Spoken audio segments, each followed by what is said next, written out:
Bismillahirrahmanirrahim. Semua siswaku, pada hari ini kita membahas materi tentang pembuahan atau fertilisasi.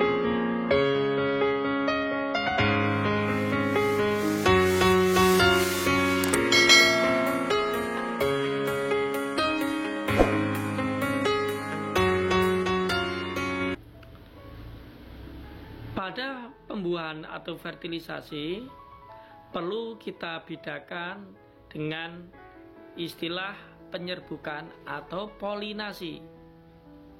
Pembuahan pada Angiospermae selalu diawali dengan proses penyerbukan.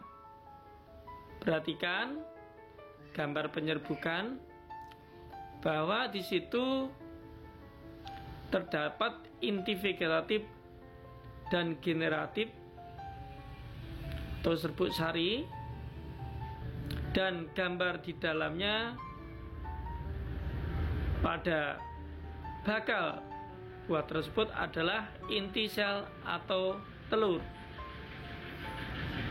Kita bandingkan pada gambar pembuahan yang akan kita bahas sebagai kita berikut. rinci lagi.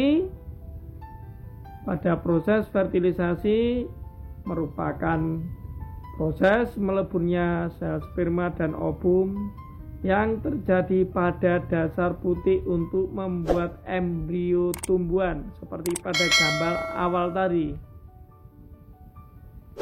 Pembuahan yang terjadi yang disebut pembuahan ganda karena terjadinya proses terjadi 2 kali pembuahan.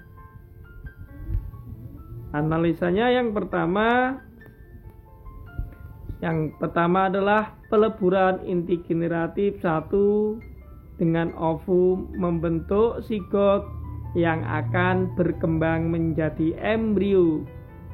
Yang kedua, peleburan inti generatif 2 dengan kandung lembaga sekunder membentuk endosperm atau cadangan makanan. Jadi poin peleburan pada pembuahan ini ada 2 hal tersebut, anak-anakku semuanya. Proses pembuahan gandanya diawali, jika kita rinci kembali pada gambar tersebut tadi, dengan proses penyerbukan, yaitu jatuhnya serbuk sari pada kepala putih. Kemudian serbuk sari berkecambah memunculkan saluran kecil yang disebut bulu serbuk sari. Bulu ini sebagai jalan menuju bakal biji atau ovul. Bulu serbuk sari kemudian tumbuh memanjang di dalam tangkai putih. Melalui bulu serbuk sari ini, serbuk sari berjalan menuju bakal biji. Selama perjalanan tersebut, inti serbuk sari akan membelah menjadi inti vegetatif, inti generatif pertama, dan inti generatif kedua. Inti vegetatif berjalan di depan inti generatif karena berperan sebagai penunjuk jalan. Setelah sampai, maka inti generatif 1 yang haploid membentuk ovum dan membentuk sigot yang diploid. Sedangkan inti generatif 2 membentuk inti kandung lembaga sekunder, membentuk endosperm. Pembuahan inilah yang dinamakan sebagai pembuahan ganda. Beberapa hal yang perlu ditambahkan adalah ketika serbuk sari yang tidak berasal dari tumbuhan yang sejenis melekat pada kepala putih atau stigma, maka serbuk sari tidak akan berkecambah membentuk bulu serbuk sari sehingga proses pembuahan atau fertilisasi tidak dapat terjadi. Mengapa demikian? Nah, ini ada konsep di mana kita menghubungkan dengan konsep adanya materi fisika dan juga materi kimia pada proses pembuahan ini. Yang pertama, adanya gaya tarik-menarik molekul yang berbeda atau adhesi. Gaya adhesi yang lemah menyebabkan serbuk sari mudah lepas dari kepala putih. Sedangkan permukaan serbuk sari terdapat senyawa kimia berupa lipid, yaitu lemak dan protein, termasuk enzim. Nah, jika ini bereaksi ke kepala putih, maka akan terjadi reaksi yang akan menghambat metabolisme dari serbuk sari sehingga tidak akan berkecambah membentuk bulu serbuk sari.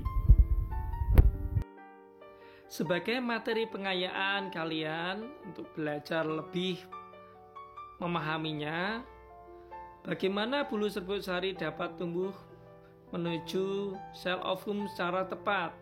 Karena ini dipengaruhi sebuah gaya atau gerak yang namanya kemotropisme. Yaitu apa? Gerakan kimia mengikuti gaya sehingga menuju ke tempat sel ovum pada tumbuhan. Sedangkan faktor yang mempengaruhi perkembangan embrio pada tumbuhan biji, yang pertama adalah amfimixis. Apabila terjadinya embrio melalui perantara sperma dan ovum. Apomixis, apabila terjadinya embrio tidak melalui peleburan sperma dan ovum. Pada apomixis ini dikategorikan 3 hal. Yang pertama, jadi ini adalah kasus khusus ya, apogami, yaitu embrio yang terbentuk berasal dari kandung lembaga dan sinergit dari antipoda.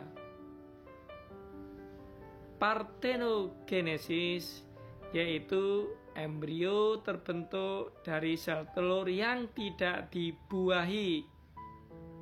Embrio adventif, yaitu embrio yang terbentuk dari sel nucellus atau bagian selain kandung lembaga. Demikian semua siswaku yang hebat dan luar biasa. Tetap semangat, salam IPA, integritas, peduli, amanah.